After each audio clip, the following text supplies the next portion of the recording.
अस्सलाम वालेकुम नाज़रीन, हाईटेक न्यूज के नेशनल और इंटरनेशनल खबरों में आपका खैर मकदम है। मैं हूं नेहा खान। नजर डालते हैं आज की अहम खबरों पर। तमिलनाडु के वजीर CTR निर्मल कुमार ने कहा कि टीवी के करूर के बाई इलेक्शन के लिए पूरी तरह तैयार है। उन्होंने वाजे किया कि करूर बाई पोल का करूर स्टैम्प्ड भगदड़ के मुतासरीन के घर वालों को दी गई सरकारी नौकरियों से कोई ताल्लुक़ नहीं।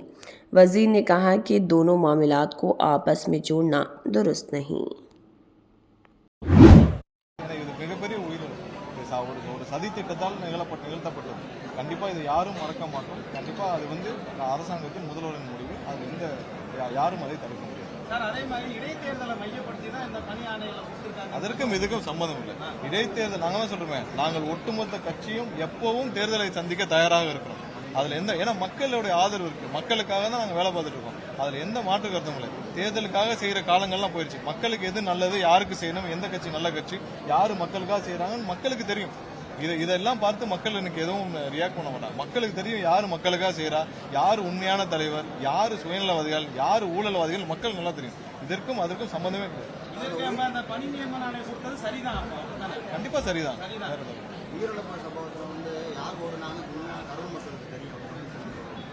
இல்ல, நாங்க தான் கேள்வி கேட்டோம். அதாவது எஸ்பிக்கே தெரியல. கரூர்ல இருந்த எஸ்பி என்னோட தான் இருந்தாரு.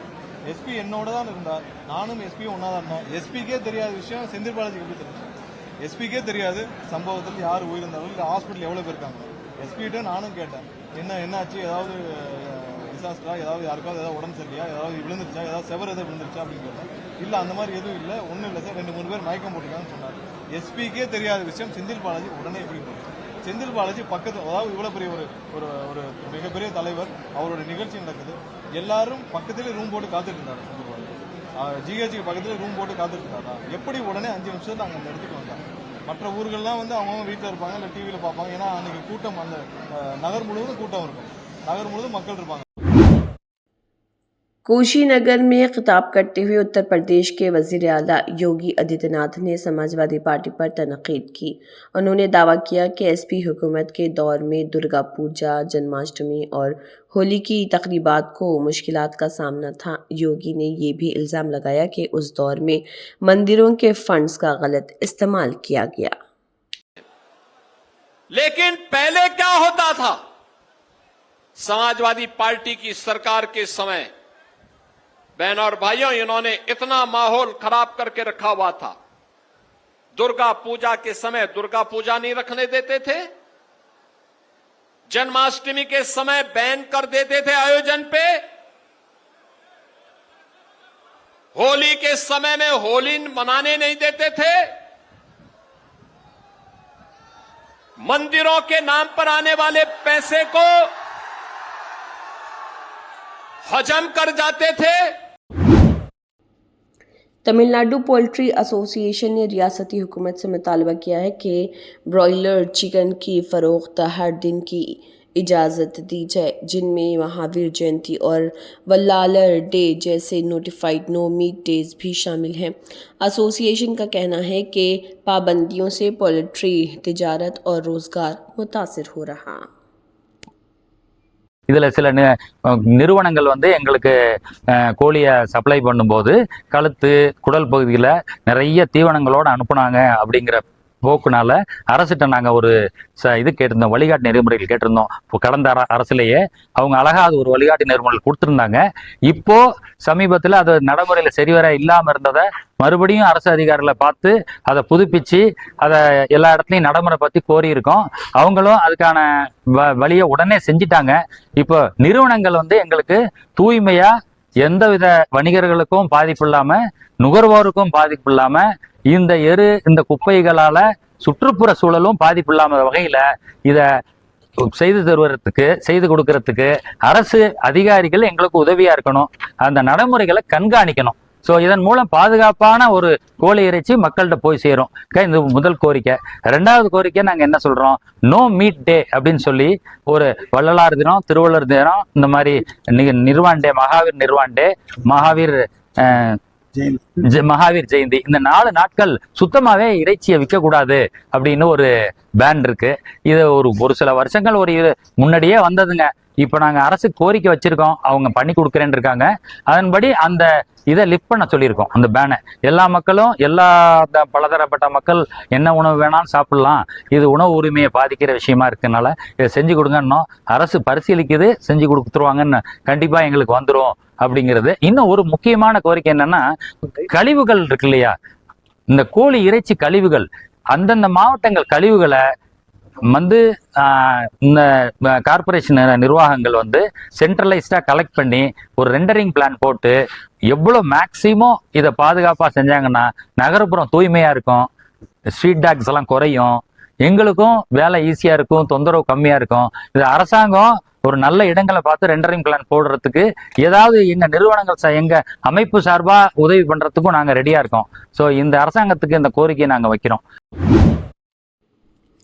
वेस्ट बंगाल के वजीर शंकर घोष ने कहा कि अभिषेक को कलकत्ता हाई कोर्ट के हुक्म पर अमल करना चाहिए, वरना उन्हें नताइज का सामना करना पड़ेगा। ये बयान हाई कोर्ट के उस हुक्म के बाद आया जिसमें टीएमसी एमपी को इंटिमिडेटरी स्पीच केस में अपना वॉइस सैंपल देने की हिदायत दी गई। Now he should understand that বাংলায় একটা কথা আছে, সবার দিন এক যায় না। Now he will understand that rule of law is much more stronger than an individual wish. So it is better that he should follow the direction of the court. Otherwise he has to face the trouble, and this trouble will come not from any political party, it will come from court itself. Congress MP MK Raghavan ने Calicut railway station का मुआयना किया। इस मौके पर उन्होंने कहा कि स्टेशन पर क्लॉक टावर गिरने के वाक़े की रेलवे मिनिस्ट्री को हाई लेवल तहक़ीक़ात करनी चाहिए। उनका कहना था कि वाक़े की मुकम्मल जांच और ज़िम्मेदारों के ख़िलाफ़ मुनासिब कार्रवाई ज़रूरी है। ഉന്നതതല അന്വേഷണം വേണമെന്ന് റെയിൽവേ മന്ത്രിയോട് മിനിഞ്ഞാന്ന് തന്നെ ഫോണിൽ സംസാരിച്ച് ആവശ്യപ്പെട്ട് കഴിഞ്ഞിരിക്കുന്നു. ആ ഒരു സംഭവം നടക്കുമ്പോൾ നമ്മുടെ ഒരു മഹാഭാഗ്യം എന്ന് പറയുന്നത് ആളപായം ഉണ്ടായില്ല എന്നുള്ളതാണ്. അത് ഒരിക്കലും നമുക്ക് ചിന്തിക്കാൻ കഴിയാത്ത, കാരണം ഒരു ദിവസം 70,000 പേർ വന്നു പോകുന്ന സ്റ്റേഷനാണ്. അങ്ങനെ വന്നു പോകുന്ന സ്റ്റേഷനിൽ അങ്ങനെ ആളപായമില്ല എന്ന് പറയുന്നത് നമുക്ക് സത്യം പറഞ്ഞാൽ അതൊരു വലിയൊരു ഒരു പുണ്യമായി ഞാൻ കാണുകയാണ്. അതല്ലെങ്കിൽ നമുക്ക് ഇതല്ല സിറ്റുവേഷൻ ഉണ്ടാവുക. ഒന്ന് NSG-2 കാറ്റഗറിയിൽപ്പെടുന്ന സ്റ്റേഷനാണ്. ഇവിടെ ഈ സംഭവിച്ച ക്ലോക്ക് ടവർ തകർന്ന് വീണ കാര്യങ്ങളെ കുറിച്ച് തന്നെ മാസങ്ങൾക്ക് മുമ്പ് തീരുമാനമെടുത്താണ് ഇത് പൊളിച്ചു മാറ്റാൻ വേണ്ടി. പക്ഷേ എന്തുകൊണ്ട് നടന്നില്ല, എന്താണ് ഉദാസീനത?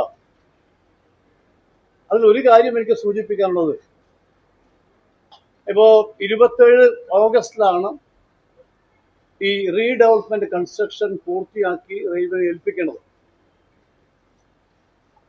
എന്നാൽ നിർഭാഗ്യവശാൽ ഈ കരാർ ഏറ്റിട്ടുള്ള കമ്പനി റാങ്ക് എന്ന കമ്പനി നിരുത്തരവാദപരമായ സമീപനമാണ് കാണിക്കുന്നത്. അതിലൊരു കാര്യം, ഇവിടെ ഇതിന്റെ ചുറ്റും പൈലിംഗ് നടത്തിക്കൊണ്ടിരുന്നു. ഇത് തകർന്നു വീഴാൻ ഒരു കാരണം അതാണ് ഞാൻ വിശ്വസിക്കുന്നത്. ഇനിയും തകർന്നു വീഴാൻ കാത്തിരിക്കുന്ന ക്ലോക്ക് ടവറുകൾ അവിടെയുണ്ട്. നിങ്ങൾ കാണാൻ സാധിക്കും, ക്രാക്ക് വന്ന ഒന്ന് കാണാൻ സാധിക്കും. അപ്പോൾ അങ്ങനെ പൈലിംഗ് നടക്കുമ്പോൾ സത്യം പറഞ്ഞാൽ ഈ നിലവിലുള്ള കെട്ടിടങ്ങൾക്ക് സ്റ്റെബിലിറ്റി ഉറപ്പുവരുത്താൻ ഇവർ ബാധ്യസ്ഥരാണ്. ഇവരൊന്നും ചെയ്തില്ല. അതിനേക്കാളും എനിക്ക് തോന്നുന്നത്, പല റിവ്യൂ മീറ്റിങ്ങുകളിൽ ഞാൻ ഈ കാര്യം ഉന്നയിച്ചുകൊണ്ടിരുന്നു. വളരെ മെല്ലെ പോക്കാണ് കൺസ്ട്രക്ഷൻ്റെ ഭാഗത്തും ഉണ്ടായിട്ടുള്ളത്. കമ്പനി ഒരു കാര്യം ചെയ്യുന്നില്ല. പക്ഷേ റെയിൽവേയുടെ മേലുദ്യോഗസ്ഥന്മാർ നിരുത്തരവാദപരമായിട്ടാണ് ഈ കാര്യം കണ്ടിട്ടുള്ളത്. മോണിറ്ററിംഗ് എന്നത് ഏർപ്പാടില്ല. DRM ആണെങ്കിലും DCM ആണെങ്കിലും GM ആണെങ്കിലും അവരെ സംബന്ധിച്ച് ഒരു ഉത്തരവാദിത്വം കാണിച്ചില്ല. അതിന്റെ ഫലമാണ് ഈ ക്ലോക്ക് ടവർ തകരാൻ കാരണമെന്ന് ഞാൻ വിശ്വസിക്കുന്നു. ഞാൻ പറയുന്നത് ഇത് നിർബന്ധമായൊരു അന്വേഷണം അനിവാര്യമാണ്. ഈ നിലവിലുള്ള ഈ റാങ്ക് എന്ന് പറയുന്ന കമ്പനിയെ അത് ടെർമിനേറ്റ് ചെയ്യണമെന്ന് ഞാൻ തന്നെ ആവശ്യപ്പെട്ടതാണ് 3 മാസം മുമ്പ് ചേർന്ന യോഗത്തിൽ. അന്ന് ബഹുമാനപ്പെട്ട മന്ത്രി സുരേഷ് ഗോപി മീറ്റിംഗ് ഉണ്ടായിരുന്നു. ഞാൻ ആവശ്യപ്പെട്ടതാണ്. अदाकारा पूनम ढिलान ने हेमा मालिनी को फिल्म इंडस्ट्री का फ़ख्र करार दिया। हेमा मालिनी के भारतीय सिनेमा में 60 शानदार साल मुकम्मल होने पर पूनम ने उनकी तारीफ करते हुए कहा कि उनकी कामयाबी और खिदमात पूरी फिल्म इंडस्ट्री के लिए फ़ख्र की बात है। हेमा जी वाकई हमारी फिल्म इंडस्ट्री की I would say dream girl तो है ही. She is a pride of the film industry because the way she has always been not only beautiful but very dignified, extremely committed actor. And not only Hema ji, उनकी mummy जो थी Jaya aunty, हम सब उनको जानते थे. She was also such an affectionate lady. तो we have seen this family. My first film त्रिशूल में हेमा जी थी. वो मेरे ज़्यादा सीन्स उनके साथ नहीं थे, but she was awe-inspiring. She was so breathtakingly beautiful. And she still is actually. She is a role model. हम सब चाहते हैं कि when we reach her stage of life, अगर हम वैसे दिख सकें तो it will be amazing. And I would say one thing, she has grown from a heroine at a very young age, जिनको शायद भाषा भी अच्छे से नहीं आती होगी उस वक्त Hindi, to what she has groomed herself to be a woman of substance, a woman who is a member of parliament, who makes a difference. वो खाली वैसी हमारी अनफॉर्चुनेटली बहुत सारी फिल्म इंडस्ट्री के लोग हैं जो पार्लियामेंट में गए हैं जिन्होंने कुछ ना बोला है वहाँ पे, ना कोई मुद्दे उठाए हैं, ना कुछ काम किया है. But Hema ji first of course was Rajya Sabha. Then on her own steam she won elections, not once but twice. And उनकी commitment, hard work and dedication is what makes her so special and so long lasting. 60 years कुछ कम समय नहीं है, लोगों की पूरी जिंदगी होती है. तो Hema ji has stayed relevant, she has stayed beautiful, she has stayed graceful and extremely dignified. इसी के साथ हाईटेक न्यूज के नेशनल और इंटरनेशनल खबरें इख्तिताम को पहुंचती हैं. अल्लाह हाफिज.